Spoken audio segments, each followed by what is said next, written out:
coming at you.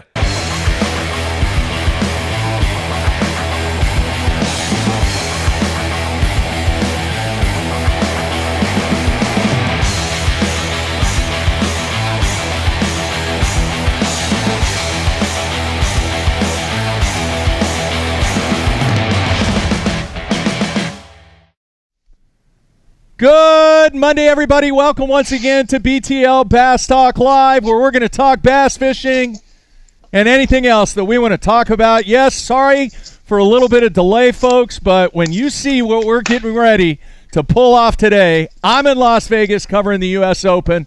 Right there's the trophy that's going to go to the winner. Matthew, he is live in Tulsa, Oklahoma, and then here just in a few minutes, we're going to go to Boyd Duquette with all three of us on the feed. Mr. Boyd Duckett is going to talk about the recent acquisition of FLW. And Matthew, I'm sorry, man, but if you some people can see all the wires and everything I got going on. Out of my control, everything has been flawless, and I apologize for being about 15, 20 minutes late, man.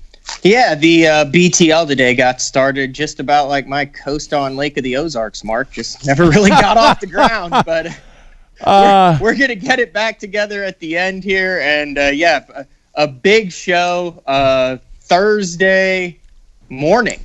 It was actually the first morning of the coast on Lake of the Ozarks. Lightning delay, rain delay, nasty storms coming down, and everybody had an email in their inbox. Yeah, on the dock, standing there, and it was that MLF had acquired FLW, and then there were just some of the generalities in that email, and then FLW. I'm sure Joe said he worked tirelessly in coordination with the guys at MLF to come out with that press release as far as the what does this mean for me for all of the FLW members and people who fish from the BFL all the way up to the FLW tour level. Yeah. So in our previous conversations that we've had with Boyd, he agreed that once the deal was complete, was done, that he would come on BTL and answer any questions that you and I might have concerning the acquisition of FLW. So we're going to take a break here just in about 2-3 minutes, and then we will come back with Boyd live via Skype. All right, Matthew, a lot of your fans out there, man. I know it's gut-wrenching, but a lot of your fans out there want to know what the hell happened. Sometimes you suck, Mark. I mean, I sucked. I never got on it. I'm looking at the top 10 baits on FLW. I was fishing the last Central Division coast. I had a chance to make what are they calling it now? The FLW Pro Circuit?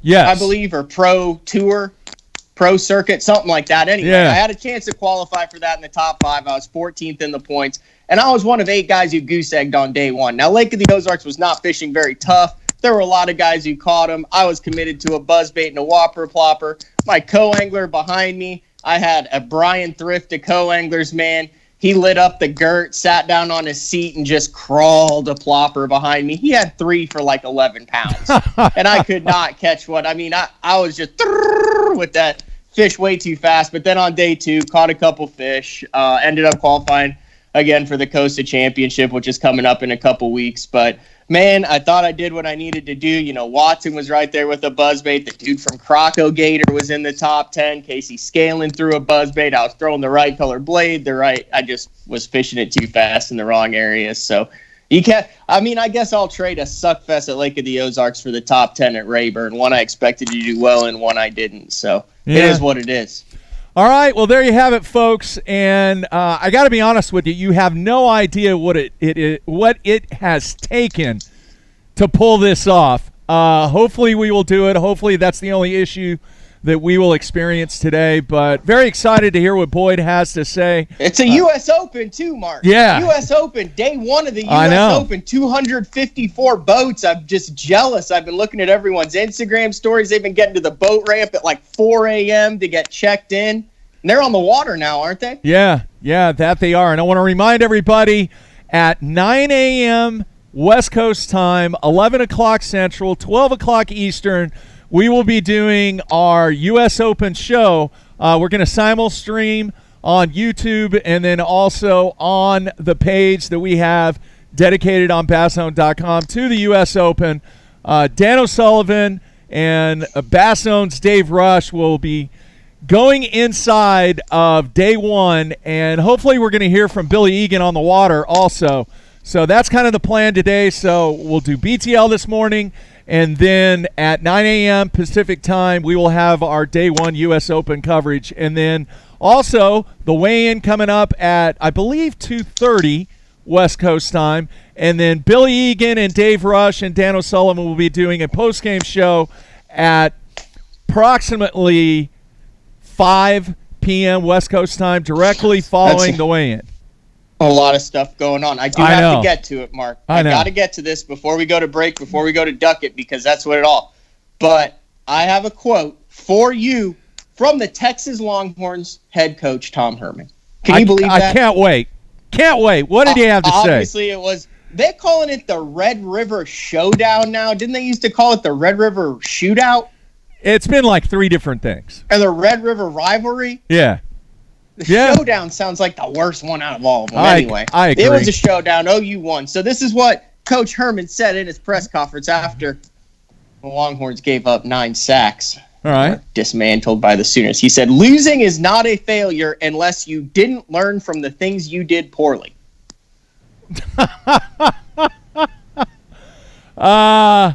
Okay, they got their ass handed to them, though. What are your thoughts on that statement? Dude, I have no comment right now. I really don't. What did they accomplish? Let's see. They lost to OU. They lost to LSU. But here's the irony of the whole thing, Matthew, is they could come back and they could beat OU. If they beat Baylor, they could beat OU in the Big 12 championship game, and all is well.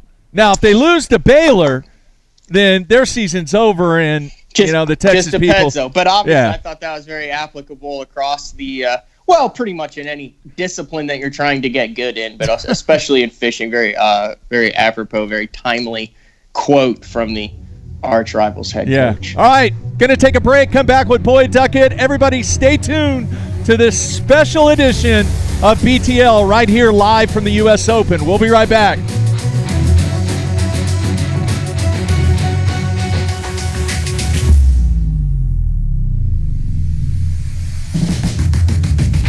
Serious about catching fish, that HDS is a dead giveaway. You've got the best fish finding sonar money can buy. Time to build the ultimate fish finding system with live sight sonar. See what your lure is doing in real time. Watch fish strike as it happens.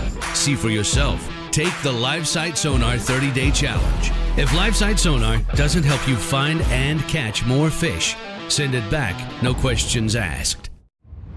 Gamagot's the G Finesse series. In my opinion, the G Finesse series is the only lineup of hooks you need for any fishing you do. But I know a lot of guys haven't used this hook yet. G Finesse series has the nano coat on the hooks. The nano coating makes the hooks sharper, smoother for a better hookup ratio. 20% stronger than black nickel. Wow, that is incredible. That's a lot of strength. My Gamakatsu G Finesse series, perfect finesse fishing for you. Check out the G Finesse series of hooks by Gamakatsu.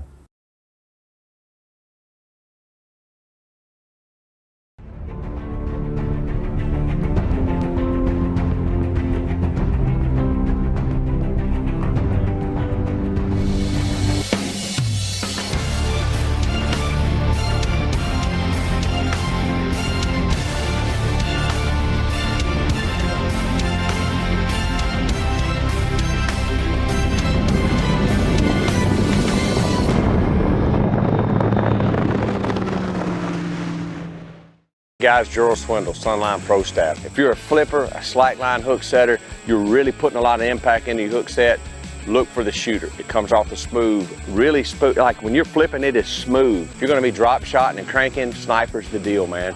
It seems like it's a little bit less likely, like on a sharp hook set, it doesn't seem like it likes it as much.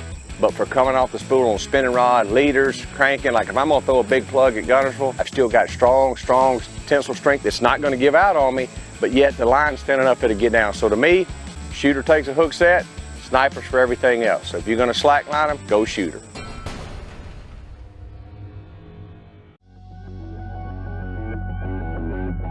The name SPRO says it all. SPRO stands for Sports Professionals.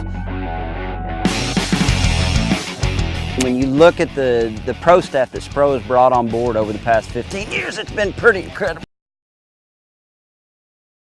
One got it, just think. From the development of the rock crawler to the McStick, from the Fat Papa to the Little John series, when you tie a SPRO bait on, you know it's been designed by a professional to get the job done.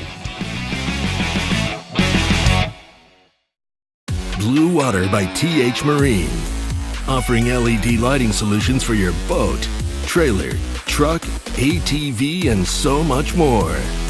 Engineered and built to be rugged with waterproof and submersible options. Designed for easy installation and styles. All backed by a limited lifetime warranty. Blue Water by TH Marine. At Duckett Fishing, we have assembled the top pros in the country to help us design rods to give you a competitive advantage. Castability, strength, durability, action, sensitivity, weight and balance, and consistency. Combine that with the best warranty in the industry, and you have rods that are pro-driven. Duckett Fishing, pro-driven.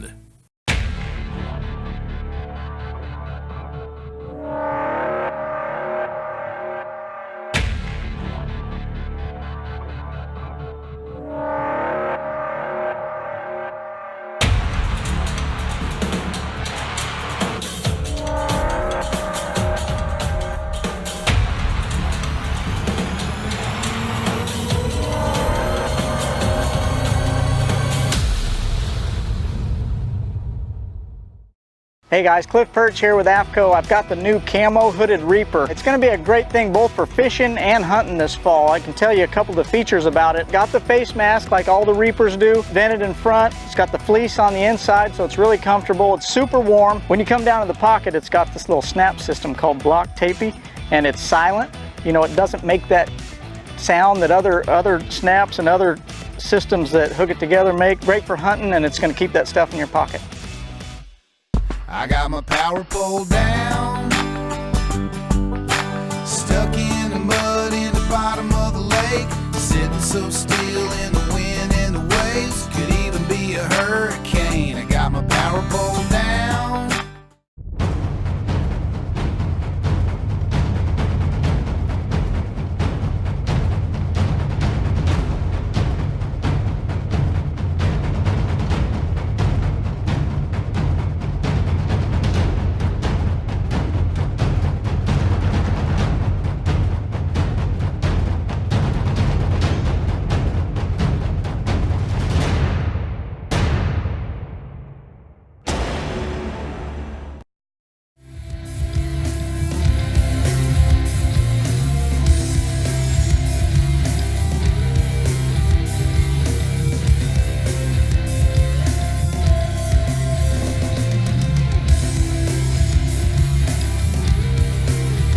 All right, we are back. I am live from Las Vegas. Matthew is live in Tulsa, Oklahoma, and you are looking at a live shot of Mr. Boyd Duquette from the world headquarters there in Lake Guntersville, Alabama. Boyd, thanks for taking time out, man. Oh, yeah, man, always a pleasure. All right, I don't know if we're going to pull this off, but so far so good. And it's the first time in the history. We've been doing this gig a long time. First time in history we've actually tried this three-way thing where we have three people, three different locations. So hopefully, Boyd, we can get through this. All right. A number of people, a lot of our fans wanted, obviously, for you to come back on the show and answer a number of questions about the recent acquisition of FLW, and hence that's why we have you on. Now, with Matt being in Tulsa, I'm kind of going to kick things off, and then Matt, anytime that you want to jump in there, just jump in there and ask Boyd a question. So I really want to start this interview, Boyd, by you kind of describing how this whole thing went down, how long you've been working on it, and really how difficult or easy was it to get this deal done? Well, yeah, first let me say that I'm really, really pleased to have been able to push this deal across the finish line. It's something that it's a giant victory for us, and we couldn't be more excited than to have the opportunity, to be able to merge these two teams from Major League Fishing and FLW. It really helped us accomplish a lot of our long-term goals that we've always had. Just do it in short order. So, to answer the question, it's been a long ride. I guess it started back last fall, and let me tell you what the business positioning has been. We've talked about this some, so it's not out of the blue by any means. We have always had a long-term plan that we are executing at Major League Fishing. With the advent of the Bass Pro Tour, and you saw that come on board last year. Obviously, we had other levels that we intended to be involved in, and really wanted to be involved at all levels of bass fishing. One of the goals at Major League Fishing, through our media buy and all the things that you see us do, has been to grow the sport of bass fishing. You can't just do that at the top level of bass fishing. You have to involve everybody. And it's always been a dream of ours to make that opportunity for the Major League Fishing style format to be available to all. This will enable us a vehicle to make that happen. So this was just great timing. I mean, the opportunity occurred maybe a little bit quicker. In all honesty, it was faster than we were ready, because trying to consume the Bass Pro Tour, but it's been about 10 or 11 months, and gosh, we closing date is just around the corner, but we're past all of our obstacles, and so looking forward to moving on with this thing. We're really proud. All right, Boyd, was this deal in principle done prior to Irwin Jacobs' death? Yes. Yeah, it was by principle. We spent, I'm trying to remember, maybe the first trip was December or January, of last year. And so, maybe December of 18, January of 19, roughly. I remember it was cold, it was snow on the ground in Minneapolis. So, but many trips and a lot of work. The FLW organization has changed and was evolving away from, the boat companies when Irwin owned all that, and it becoming an independent league. And I think that also they were at a point, with Trish and Irwin, and they have another big project that Trish and her team have to take on through this WGD program, which is really exciting for those guys. So they got a ton, as you can imagine, happening. So it was just really good opportunity for us, and it has been a long process. But most of the negotiations, in essence, of how the deal was structured, the way it was broke apart, there's a lot of pieces to this business deal. Most of that was done with Irwin, and obviously, Trish along the way as well. So, was this the plan from the beginning, Boyd, to purchase FLW, or was there a pretty decent possibility that this deal wasn't going to happen and you guys were going to have to do it on your own? The plan for us to do all of this on our own is 3 or 4 years old. So the FLW opportunity just provided an opportunity that was not in the vision 4 years ago when these long-term plans were made. We have plans for, believe it or not, for a lot more to come, and possibly, news that's as big as anything you've seen come out of Major League Fishing. There's still a lot more left to come. I know we end up saying that every time we meet, but there's a lot more stuff coming that you don't know about yet. But it just provided an opportunity. That's what business is. It's taking advantage of and marrying opportunities. And you always try to stay prepared for them, and fishing industry is no different. All right, Matt, you got anything? Yeah, Boyd, it sounds to me, just reading the press releases and things, like there's a lot of elements of FLW from people and processes that are going to stay in place in 2020. I mean, it's not like going to be something that's just completely brand new for everybody, right? Absolutely. Hey, one of the biggest attractions, to us wanting to get involved, and this is a giant business transaction for us, but the FLW, their customer base, the anglers that participate, their employee base, and all the people. That's the question. That was one of the main drivers. They have in my opinion, and in most opinions, unquestionably the best at grassroots fishing. I don't think that it's fairly undisputable. Almost every one of us that fish professionally started in some form of, even if it's back to the Redman days or the BFLs and on through the system. So everybody they have and more, are needed, to make this thing happen. And they have a great group, great team there with all the employees at FLW. And that was one of the strongest desires, was to acquire that fantastic team, all their knowledge, all their experience. One of the main questions, and I mean, I fish at the grassroots level still, I fish the nation stuff, BFL level, coastal level, all that. And since this has come out, I've had so many guys call and ask, the format that's going to be on the new FLW is a hybrid format. You have 3 days, their traditional 5, and then 3 days of the MLF catchway release. The current, based on what's been released, is 5 fish in the coast or 5 fish in the BFL. And they want to know, will there always be an outlet for the 5 fish format with FLW under the MLF umbrella, or is this going to be a slow transition to where you'll see every level of FLW now over the next several years slowly transition to the catchway release, every fish counts format?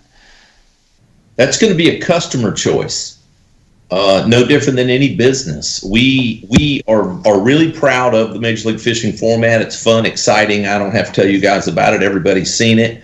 And we have a tremendous cry from a ton of the grassroots participants to offer something, Major League Fishing format, legit, straight across the boards, Major League Fishing at a grassroots level. This obviously provides the platform to enable us to do that. At the same time, there's a lot of interest, with everybody in fishing 5 fish limit and doing what we've done in the past. So our customers will tell us what we want. We're excited and we have full plans to offer Major League Fishing format to all levels, and we'll respond to what our customer base wants.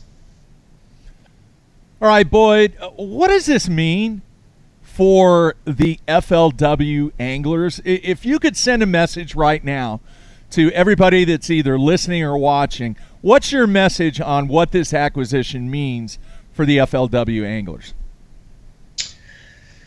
Well, if you'll think about who we are and why we exist, this goes back to 6, 7, 8 years ago now. A dream to try to expand competitive bass fishing.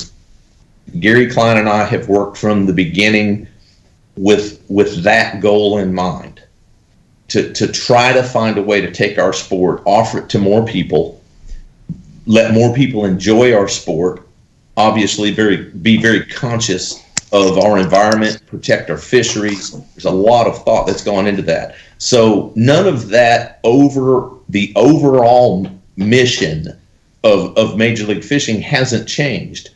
So with the acquisition of FLW, it just allows us to do that at more levels. We got in this thing, okay? I mean, this is not my for-profit business venture. Everybody that knows me knows that this has been a personal venture for me, along with the original angler stockholders, myself, Gary. This is something where we wanted the opportunity to try to make bass fishing better, more lucrative for competitors. Well, the FLW acquisition fits right into that same theory. It's important to us from a passion perspective, and FLW's done a good job. But anything as time goes on, we want to make it better. We want to answer our customers' needs. That's what this is all about. So that's what's good, I guess, for FLW. We have Major League Fishing is a very powerful company with very powerful ownership. It's financially strong. It's an unbelievable media platform. So we are offered a situation with the ownership combination of Major League Fishing. We are offered possibilities for our sport that have never existed before now. And so we want to find a way to do that correctly. I think I told you a year ago, we launched the Bass Pro Tour. When you're making these things, you're about as worried about screwing it up as you are doing it right. You don't want to mess it up. So our goal is to make it so that all levels, high school, college, lot coming on that front, by the way, we're not for today's conversation, but a lot coming on that front. All the weekend anglers where we all grew up, the BFLs, the Costa Series, moving to the FLW Pro Circuit. Fantastic group of top anglers. That is a top pro circuit. We want to make that better. We want to make the Costas better for the anglers. We want to make the BFLs better for the anglers. So I guess it's a great opportunity for those that participate in FLW. We have, we're really fortunate in the platform that exists. And as time goes on, we'll be able to offer things to those participating in FLW that will be better than the opportunity they've had in the past. That's our goal. So we try to cover on BTL, obviously, all three equally. We call it the big three, the Bass Pro Tour, the Bassmaster Elite Series, and the FLW Tour. Now, with the FLW Pro Series falling under the Bass Pro Tour umbrella, where you're using that FLW tour level to then qualify for the Bass Pro Tour, where in your mind does this put the FLW Tour from, the big three now? Is it considered a AAA division, or where in your mind does the FLW Tour fit into this picture? Because, you look at the Bass Fan rankings, you look at some of the anglers and the history that they have. Those are still some of the, if not the best anglers in the world at the very top of that tour level. That is no doubt, and that is something that we certainly don't want to be misunderstood. The FLW Pro Circuit is a top-level circuit. It's our desire to make that top-level circuit bigger and stronger than it's ever been. So, there is no misunderstanding that the FLW Pro Circuit is a feeder tour. It's just a giant bonus that if you participate in what we would like to consider the best standard, 5 fish limit big tour that's on the market, we would like for that to be and intend for that to be and making plans to make that be the biggest tour that's available. And then there's a bonus in that the 10 top guys in the points every year will move into the no entry fee Bass Pro Tour. So by no means is it relegated to a feeder tour. It's the biggest tour out there. That is our goal. Those are our plans, and we're going to work week in and week out to make it the biggest full-size tour there is. All right, let's get into some of the details about the Pro Tour circuit. And the first question I have, Boyd, is why the mixed format? Why the hybrid format where you're doing both 5 best and then the Major League Fishing style format? Yeah, that's kind of a pretty cool twist. I'm excited about that. And of course, we're really proud of the excitement, and we follow our ratings, and obviously with our television ratings, our live stream ratings, the Major League Fishing format is well received by the fans. We just chase the numbers to give that answer. The Bass Pro Tour obviously is pure Major League Fishing format. and because 10 anglers will come out of the FLW Tour and move into it, you have to have a transition point. And I think this is the neatest opportunity to make that transition. So being able to take our traditional 5 fish limit, our stage weigh-in, and then convert that to our television friendly, great for the anglers. You know, the exposure that our pro anglers get, the way that our format works, 10 cameras on the water, everybody has coverage. It's the best of both worlds meeting at the FLW Pro Circuit. I think it's the coolest thing ever to have that transition take place there. So we're really excited about that. I think the anglers will be too. And real quick, Mark, so in case you have not read the press release for any of our listeners on that, you have 3 days, full field, 150 anglers, catch 5, put them in the live well, come in, weigh those fish in. Then at the end of those 3 days, you're going to take your top 20 anglers. They're going to be split into 2 groups of 10. They're each going to compete under the MLF format. Am I correct here, Boyd? Yes. Catch, weigh, release, every fish over a pound counts. Then the top 10 anglers will then compete on the final day, and that is how you'll determine your FLW Pro Tour champion for each of the stops. And the schedule still remains the same as it has been released by FLW for the 2020 season. Is that correct too, Boyd? That is correct, and we are working. Obviously, I don't have to say there's been a ton going on trying to swallow this giant elephant. The intention is for the schedule to remain as it is. If there needs to be a date change, I mean, we now have a lot of events falling under the MLF LW. It's pretty cool, isn't it? I think it's our new name, MLFLW. Yeah, I just love it. What a great blend. But anyway, under that umbrella, tremendous number of events. So if there could be some scheduling change, we'll know within a couple weeks. Okay, so then this is also key. So the first thing that came out, I just saw 6 days of competition, 3 and 3, and went, oh my God, that is a lot of time on the water, a lot of more finance time. So are they cutting a day of practice so you only have 2 days of practice? You're actually going to get an extra day of competition because the full field fishes for 3 days then instead of cutting. Is that correct? No, we'll fish 150, 150, 75. Okay. So you have a lot better chance of fishing an extra day, but then you will get an off day too. So the actual duration of the event is the same as it was with the 3 practice days, the off day, and then the 4 days of competition. It's just structured differently. That's correct. Okay. Because I'm sitting here looking at it going, this is like a 19-day event by the time you have 3 days of practice, a day off, and then 6 days of competition. But it's just the off day is cut, half the field fishes on the 3rd day, and then if you make that top 20, you will get 1 off day in between your round and the final round. That's correct.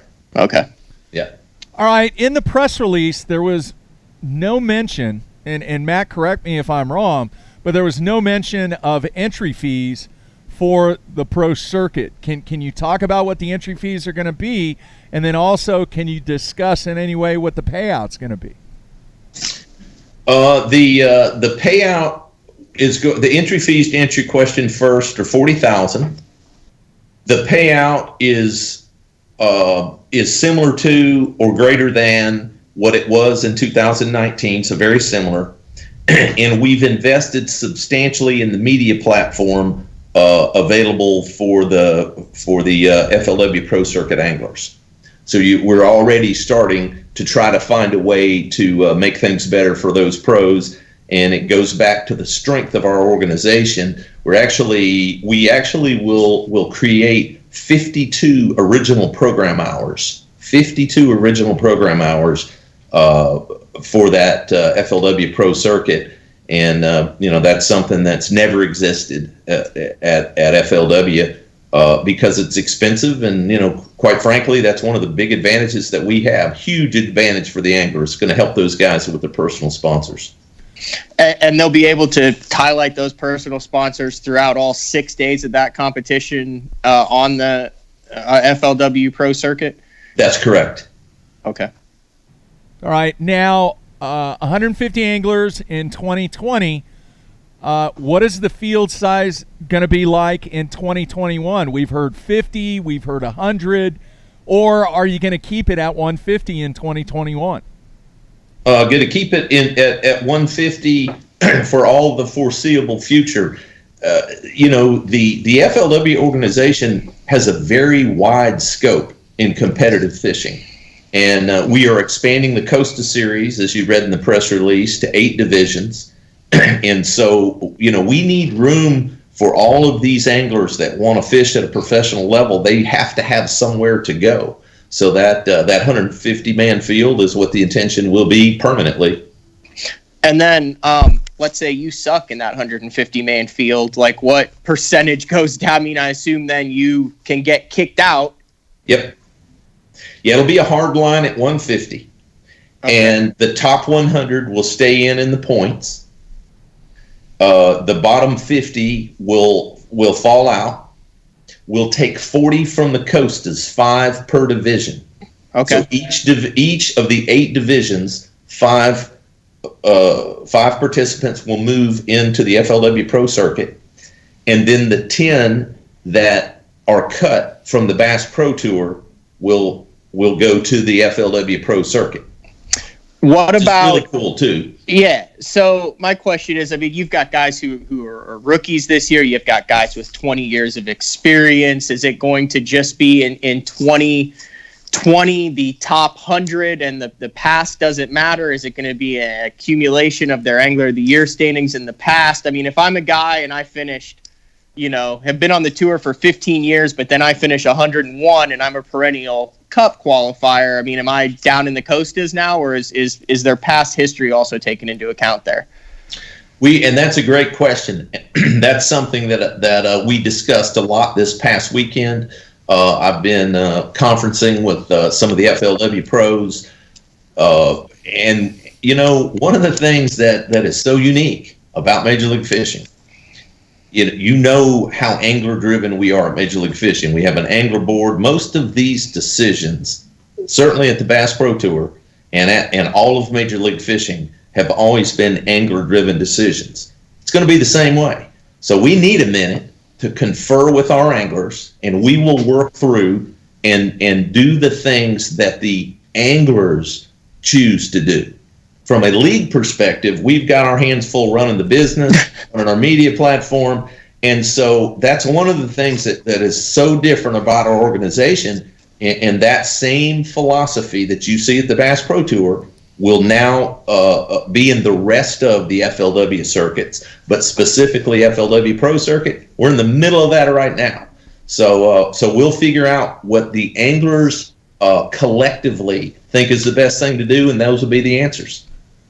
Boyd, why the elimination of the FLW Cup? Well, we have a lot, as you can imagine, a lot going on already.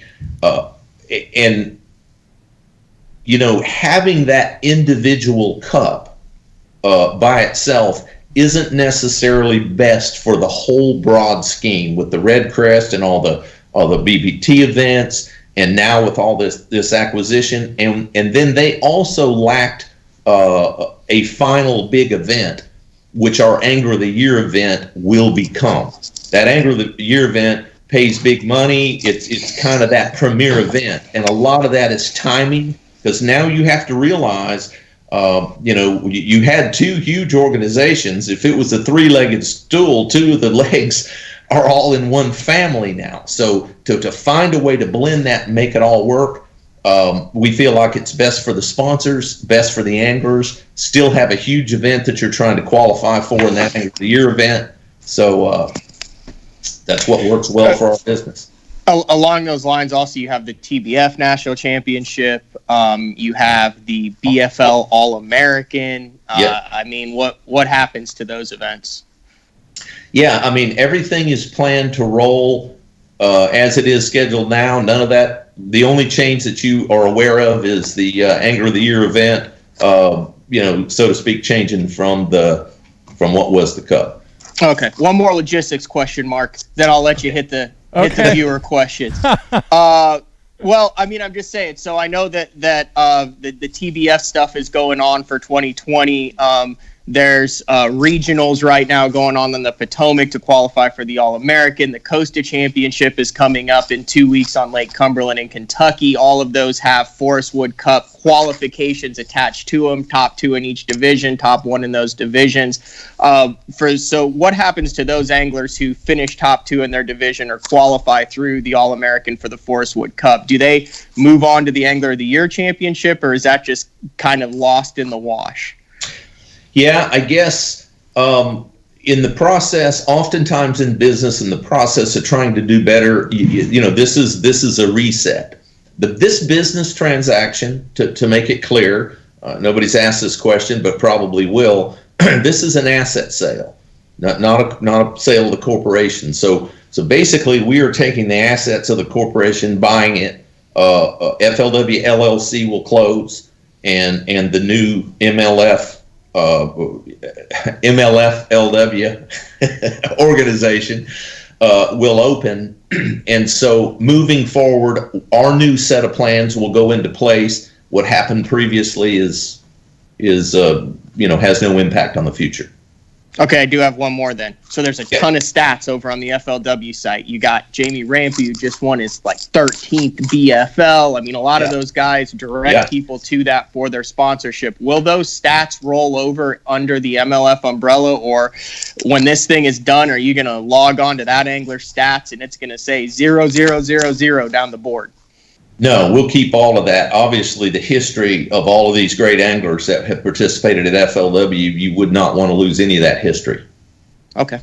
Yeah, as anglers, we carry our history from league to league and year to year, so we wouldn't want to lose any of that.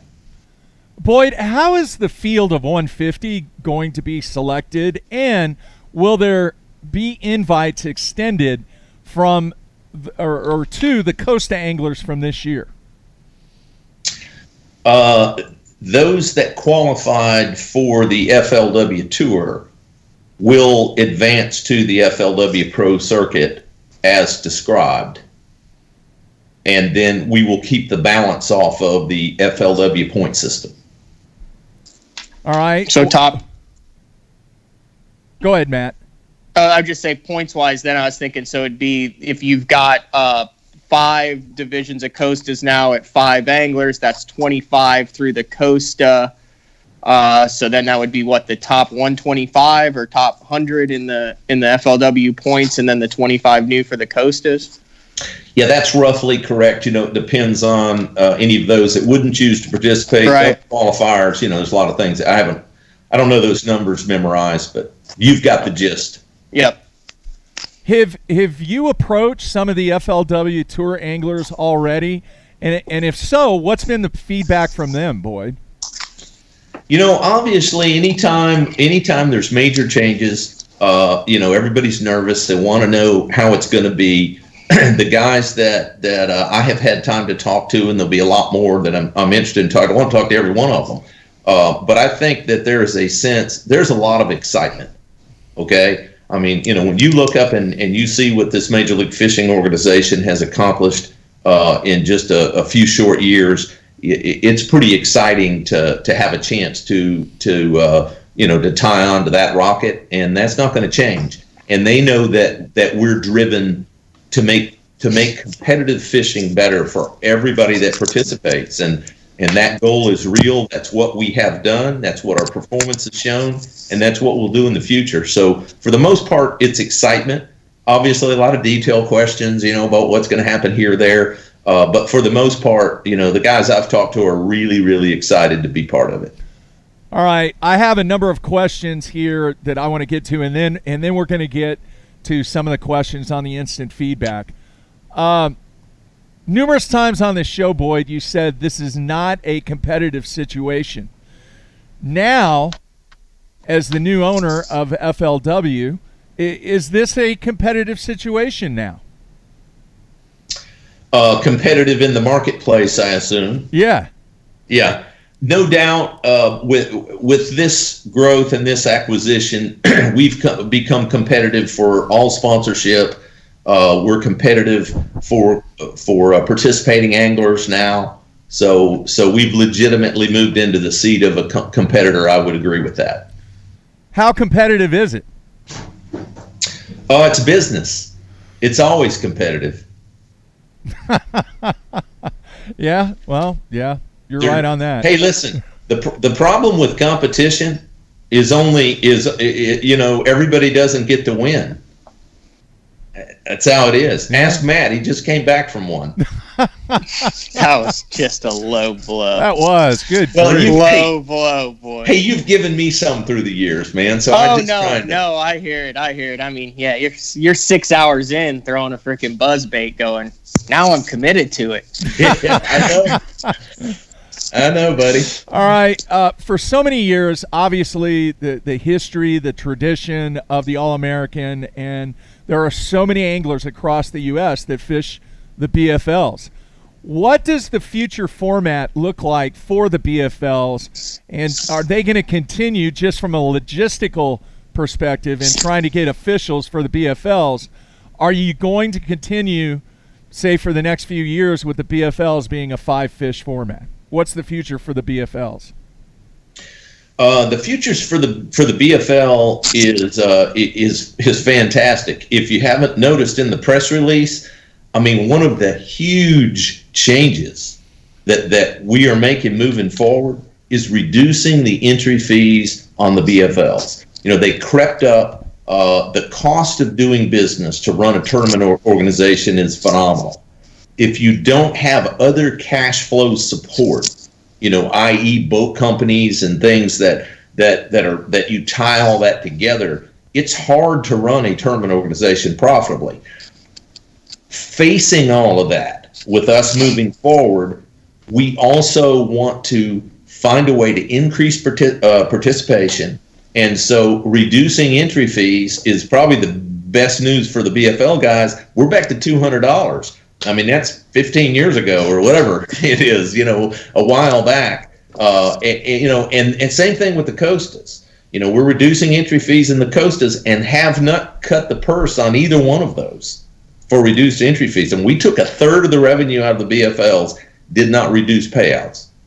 Boyd, can the Bass Pro Tour anglers compete at the BFL, the Costa, and the new FLW Pro Tour level? Should there be an event that does not overlap with a BPT event? Yes, it'd be awesome. But they can't, or just the FLW or the BFL and the Costa. They can't jump down and fish a tour event, right? The Pro Circuit. Pro Circuit. The Pro Circuit. Not by intention that we wouldn't want them to, okay? Mm-hmm. But it would be, I don't know that it's possible with dates. As many events as I don't know that it's possible you could fish all of the Bass Pro Tours and the FLW Pro Circuit. But if they wanted to fish some of the events and the entries are available, then that's awesome. All right, Boyd, I want to go back to my question, though. What is the format going to look like for the BFLs? The BFLs will remain the same. I kind of talked a little bit about this at the very beginning. Our intention, we have, I've talked about this a little bit, haven't given very many details. We are working on technology that will allow us to use the Major League Fishing format, catch, weigh, release, score tracker live, the whole system, at all levels of bass fishing, all levels of competitive bass fishing. We want to offer that and fully intend. And so in the very near future, you will see that become available so that all levels will be able to participate in that format if they choose. There is no plan to convert the BFLs. It's like I said earlier, we want to provide for all our grassroots anglers whatever it is that customer wants. If they want bigger tournaments, if they want to fish Major League Fishing style, if they want to weigh 5 fish and have a weigh-in, we are in the tournament fishing business and intend to provide what our customers want. All right.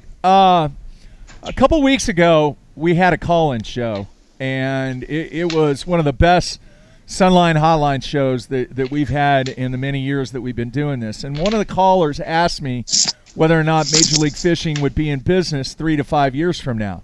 And I responded by saying, yes, if the revenue is there. Because 5 years from now, if you guys aren't generating enough revenue to at least cover your expenses, it would seem to me, as you discuss business all the time, that if you are continuing to lose money, that this thing would not be able to survive. What are your thoughts about my response? Well, I would agree with that for any business, and also any business that's in the fishing, in the tournament business. If the revenues at Major League Fishing don't remain what they need to be, the business is going to suffer. Same as FLW when they were independent, or Bass as an independent company.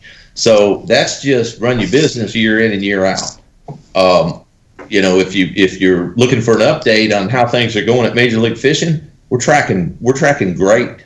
I mean, we think enough about the fishing business. We were willing to go out and spend a bunch of money, to acquire FLW and all this grassroots.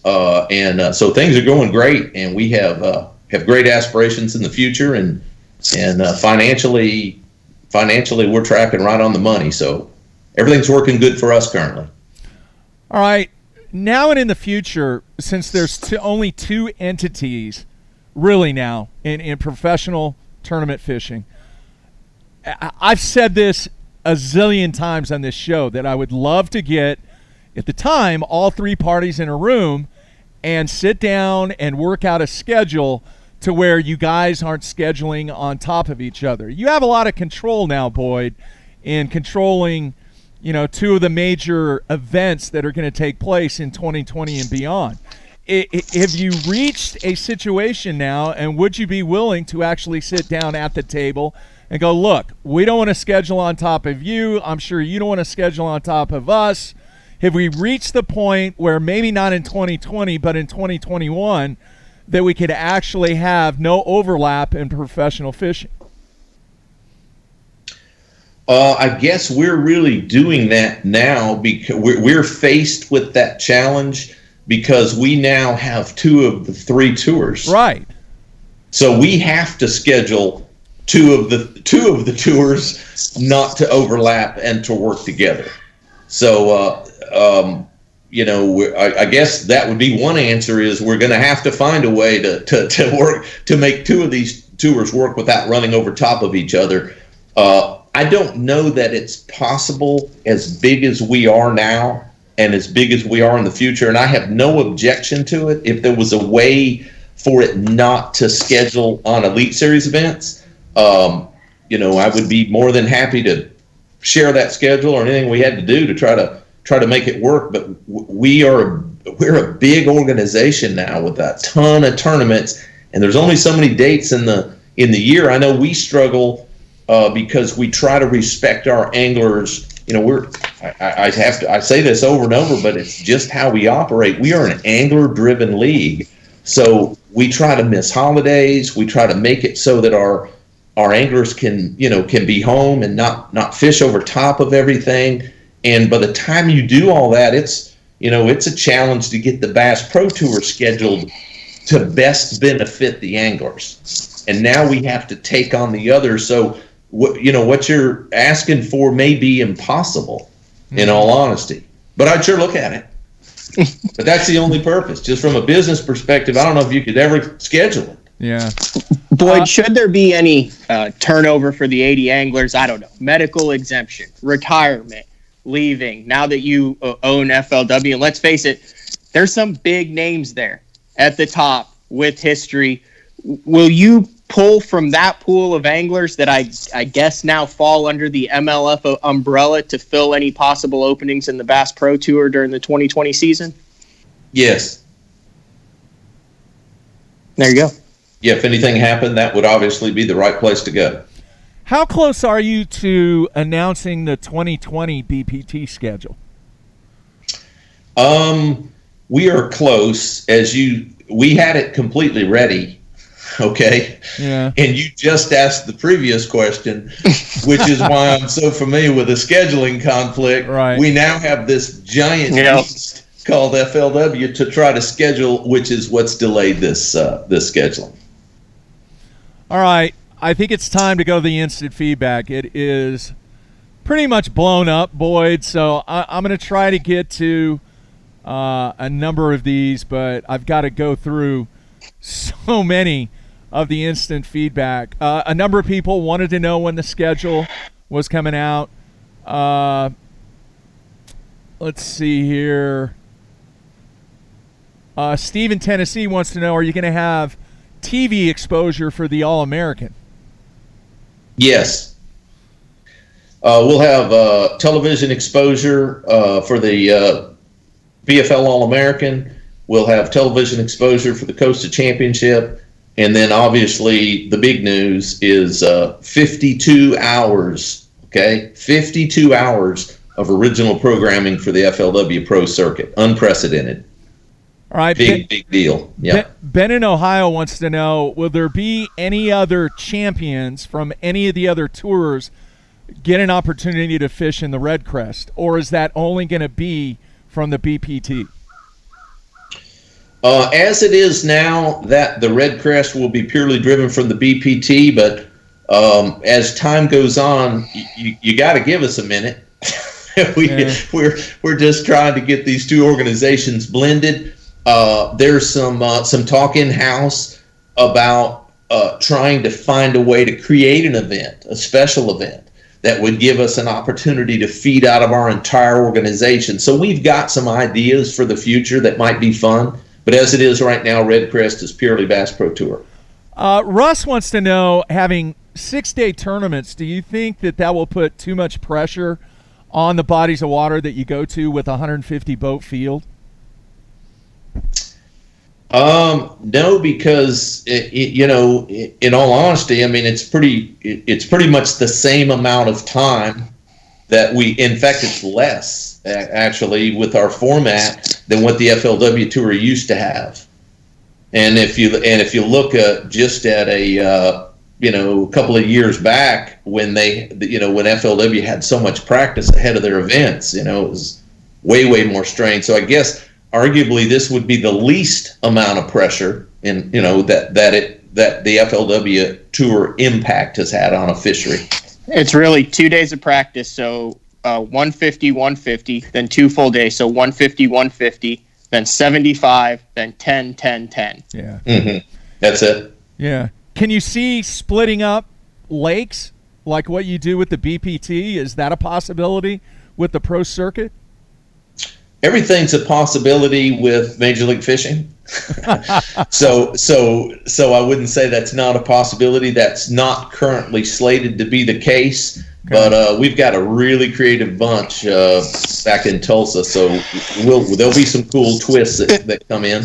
Let me say this also. I mean, remember what they've done in hockey before with removing the 2-line pass, the trapezoid behind the goal line on icing where the goalie can to expand. They put a lot of things into process in the AHL, and then if that works, then they transition those to the NHL.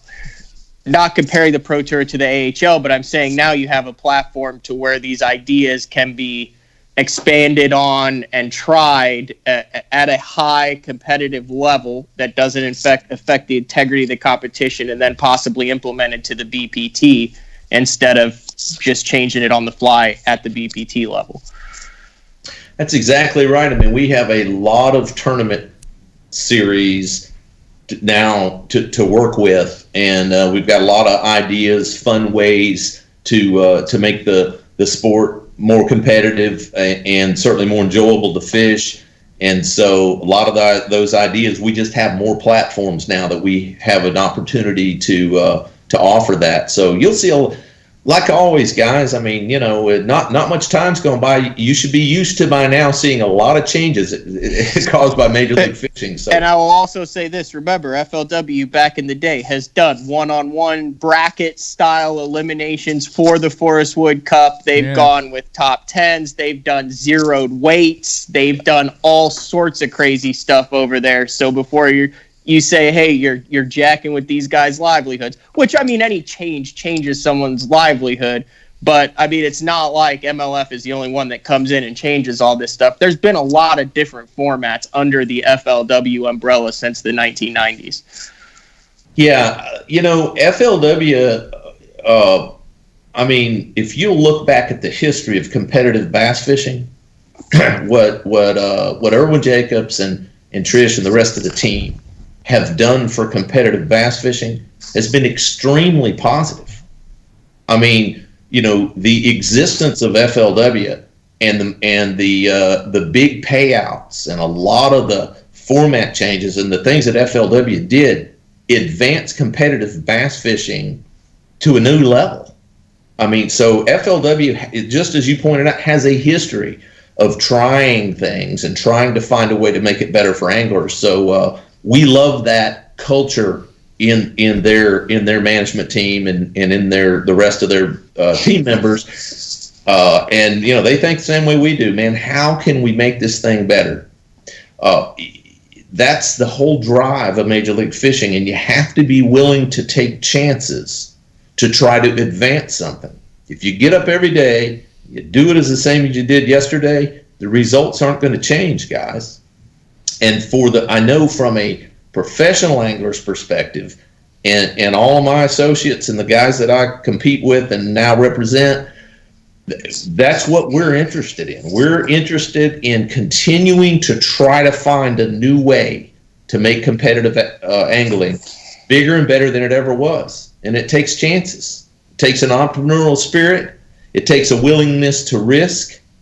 And we do all of those things. So you'll see that continue. And that's already in the culture of FLW. So it's pretty good fit, guys.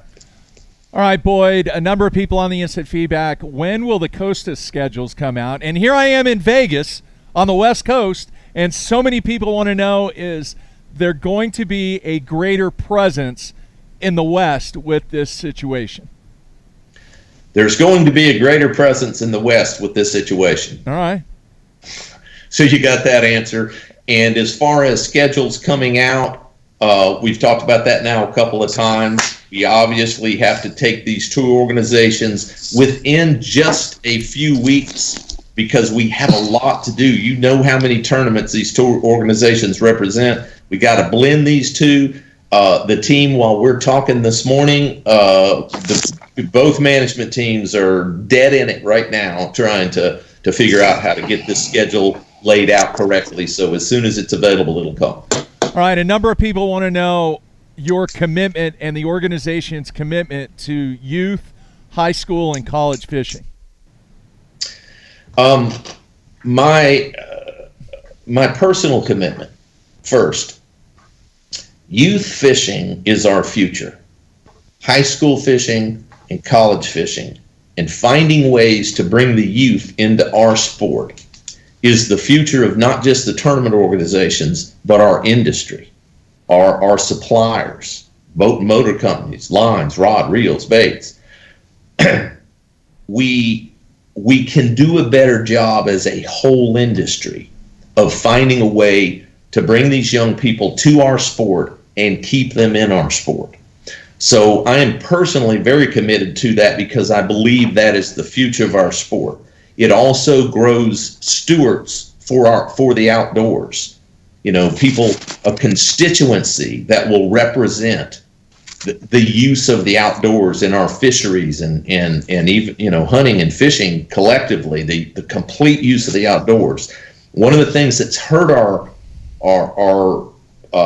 use of the outdoors is simply the fact that our voice, our constituency, isn't as vocal. There's not as many participants, and that's not good for us. We're all outdoorsmen. And so I'm very committed to make that grow. I mentioned a little bit earlier in the show, and you'll hear some details later in 20 about high school and college and youth fishing. So as an organization, I gave you my personal view. As an organization, we will also follow in those footsteps, and you will see some great initiatives along those lines. Can't give you any details at this time. We're working on a lot of that stuff, but we have some big stuff coming in youth programs that's good for our industry, and you'll be excited to hear about it. All right, a number of people want to know what are the plans for conservation now, since at least over the next maybe 1, 2, if not 3 years, you're going to have large tournaments on bodies of water having 5 fish limits. Will there be a commitment to conservation? Yeah, I think it goes without saying that Major League Fishing is greatly interested in and committed to conservation. You see that even in our format. We've now acquired an organization that has a 5 fish limit that is also very conservation oriented with a conservation department, and we will blend our two lines of thought to stay committed on that.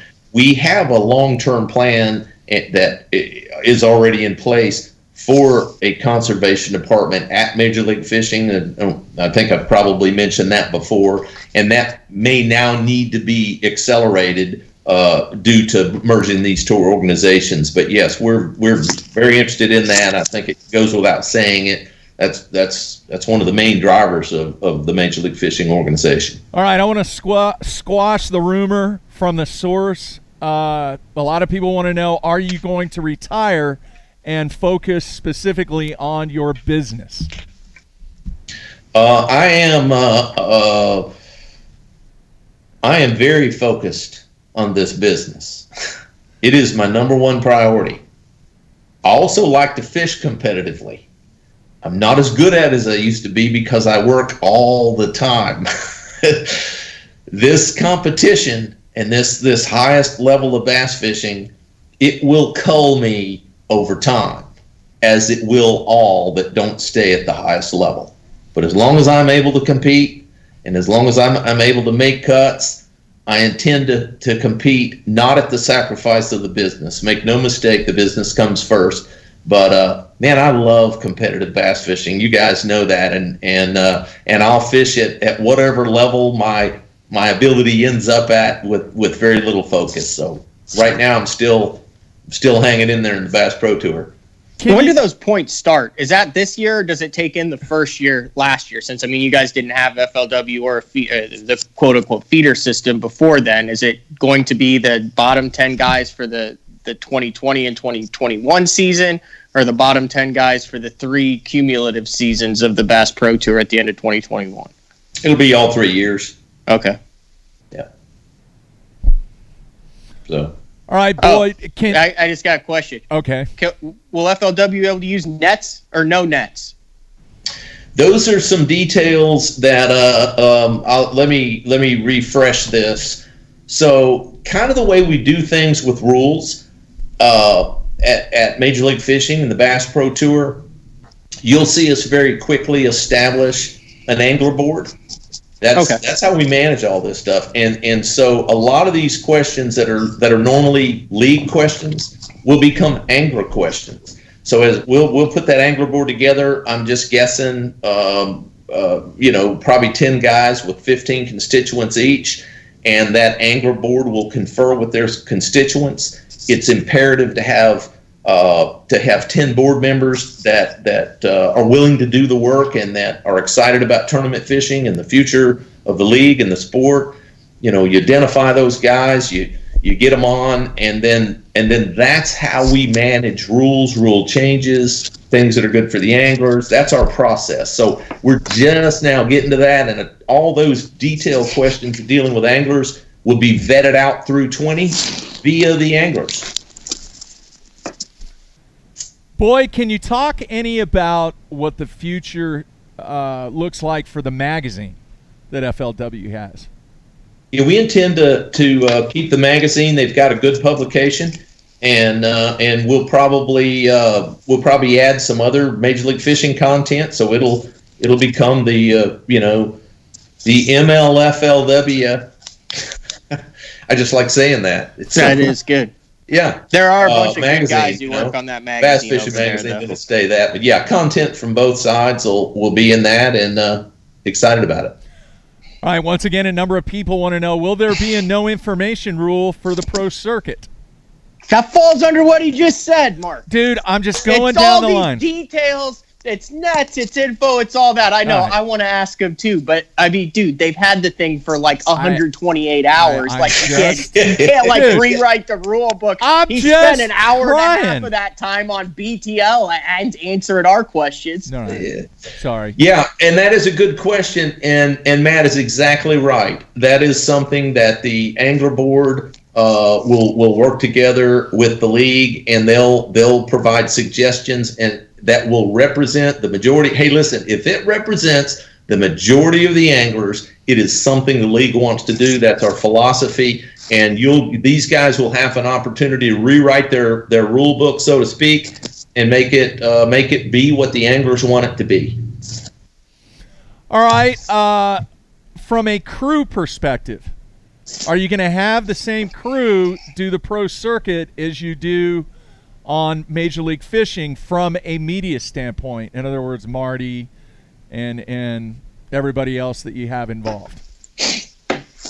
Yeah, that's a production question that I don't know that I can answer yet. Obviously, they've got a crew and they're doing what they're doing, and we're doing what we're doing, and through 20 we'll find a way to blend it, do what's most efficient and what appears to do the best job. But right now it's two separate organizations, both with good programs, and we'll blend them over time and see. I don't really know that I have that answer. A lot of these things will come out in the wash operating a season through 2020. We'll make adjustments, and our goal is to make it better. So, whatever it takes to make it better is probably what's going to happen. So if you could send a message right now on this show, Boyd, to everybody out there, both FLW members and non-members, what would that message be about the future of this organization as a whole? Well, I can tell you that Major League Fishing is going to do all that it can, as it has in the past. We are an angler-driven league. We want to do things that make the tournaments at FLW, the BFLs, all levels, FLW Pro Circuit. We want to make competitive bass fishing better than it has been. We've always done that. It's all we've ever done at Major League Fishing. There is a phenomenal team at FLW that needed the opportunity maybe to be rejuvenized, some opportunity. They don't have the media platform that we have. I mean, when you marry these two brands, 1 + 1 = 3. It's an unbelievably perfect fit. I know that team, that's all they've ever believed in, is how can we make competitive bass fishing better for the anglers. It's an economic challenge. It's a tough economic challenge. Well, we offer some opportunities to blend these two companies to give FLW opportunities that they haven't had in the past. And it's our goal to make competitive bass fishing better for everybody that participates. That's genuine. That's who we are as a company. And so it is exciting. And there is an exciting future for everybody that participates in FLW. You see the changes we've made already, reducing entry fees, moving positive year after year, that we work tirelessly. Both management teams are dedicated to that. So it's great news for people that are interested in competitive bass fishing. We intend every year for it to be better than the previous year. And I promise you, both these teams are working to make that happen. So it should be very exciting, man. Big deal. All right, one more question from the instant feedback, and I apologize to everybody not being able to get to all the questions. I tried to go through and group them. And then, Matt, we'll go to you for any final thoughts and final questions. I'm done. And then, heck, we've asked him 75 million questions. It's just been rapid fire for the past hour. Well, I mean, that's why he's on here. All right. A number of people want to know, is there a possibility that some of the current FLW pros could get an invite or receive an invite to fish the BPT? No, because we have an 80-man field, and our format's built around that. And obviously, our 80-man field is full, so that opportunity doesn't exist. All right. Unless there's not an 80-man field, which, Boyd, I believe you said you would then pull from the FLW current roster. That'd be correct. All right, Matt. But I have no awareness of any changes. We're moving into next season and making plans with our existing 80-man field. So, all right, there you have it. Yeah. Hey, man, a lot of well wishes, Matthew, on your efforts at Cumberland from the viewers. They're pulling for you. I'm fishing for big money, I guess now. No cup. The cup dream is dead. Yes, but there are new dreams emerging. Dude, you got to throw some extra cash in there or something, Boyd, for us to try to make it worth our while to go to Cumberland. We're all trying to qualify for the Cup. Gotcha. So that's why you had those personal questions that you asked me so many about. Hey, I believe that I kept it very professional in that sector. Not only had a 1 in 20 chance, but if you saw what was coming up on my phone, it's about 15 FLW championship qualifiers going, when are you going to ask him? When are you going to ask him? So yeah. I feel like I broached that subject in a professional manner, did I not? You did a great job. I mean, you could maybe throw in some some extra beef jerky for the winner or something. Maybe some 40 Creek whiskey. Who knows? I mean, you've got a wide variety of sponsors over there that you might be able to sweeten the pot a little now that the cup is out of the equation. There you go. I will work on that as soon as we hang up, Matt. There you have it. All right, final thoughts, Boyd. Man, it's exciting times. I know we have come into this industry and we've been very disruptive. But a lot of times that's what it takes to make change. The motivation of this company, the management team, is in the right direction, man. It's to make competitive bass fishing bigger.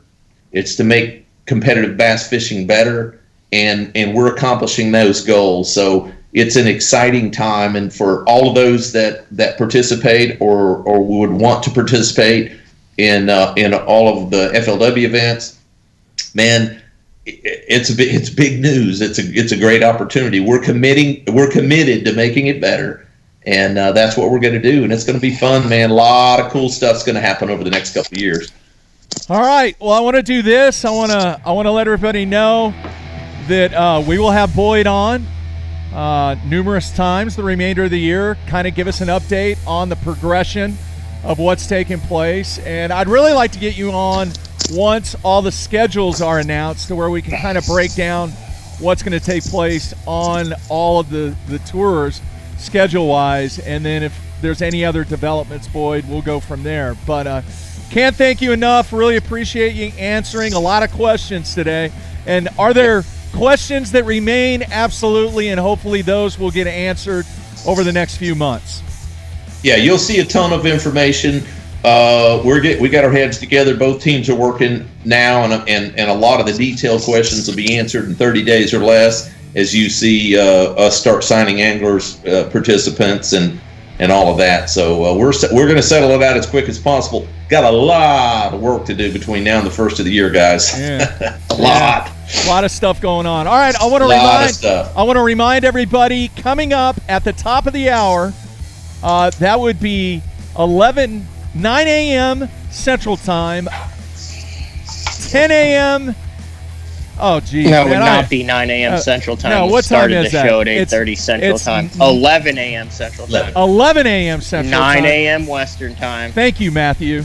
10 a.m. Mountain Time. What time Eastern Time? Noon. 12? High noon. Time. All right, Dan O'Sullivan, Dave Rush, breaking down what's going to take place on day one at the U.S. Open here in Vegas.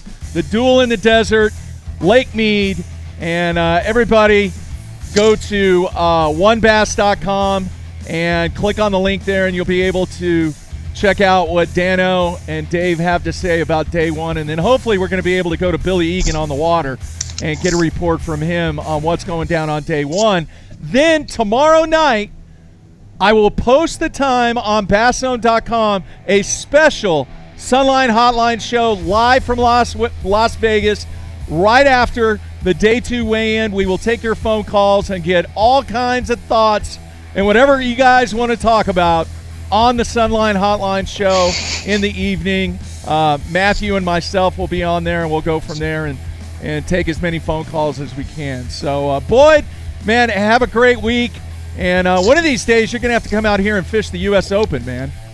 Let me tell you something real quick. The U.S. Open has been on my bucket list for years. Back when it was in the heat of the summer and all that we had going on fishing the Elite Series, and timing was I never was able to make it. Now that it's in the fall and it's not so doggone hot for an old guy like me, man, I'm coming. That is on my bucket list. I want to fish in the U.S. Open, and I will. Very good. All right, everybody out there, take care, be safe. That's it. We're out of here.